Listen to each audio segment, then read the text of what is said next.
Fascist Sheikh হাসিনার মতো দিল্লিতে না পালালেও শিলং আর লন্ডনে পালিয়ে যাবে। ভারতীয় আধিপত্যবাদের সামনে মাথা নত হবে না। গণভোটের জনরায়ের আলোকে জুলাই সনদ বাস্তবায়ন হতে হবে। এটা বীর চট্টগ্রাম থেকে হুঁশিয়ারি। আন্দোলনের জন্য প্রস্তুত?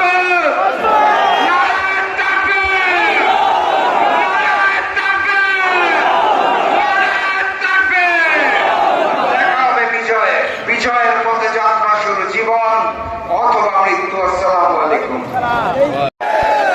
সেই খুশিতে গতকালকেও সীমান্তে একটি হত্যা হয়েছে।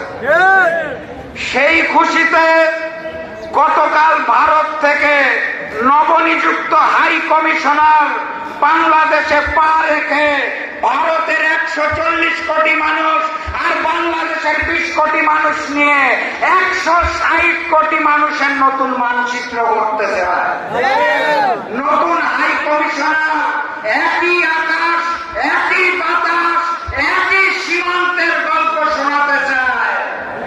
আমরা স্পষ্ট ভাষায় জানিয়ে দিতে চাই, ফ্যাসিস্ট শেখ হাসিনাকে নিয়ে ভারতের করজ রাজ্য বানানোর জন্য বাংলাদেশকে দিয়ে যে ষড়যন্ত্র করা হয়েছিল, তার ফলাফল হিসেবে শেখ হাসিনাকে দিল্লিতে পালিয়ে যেতে হয়েছে।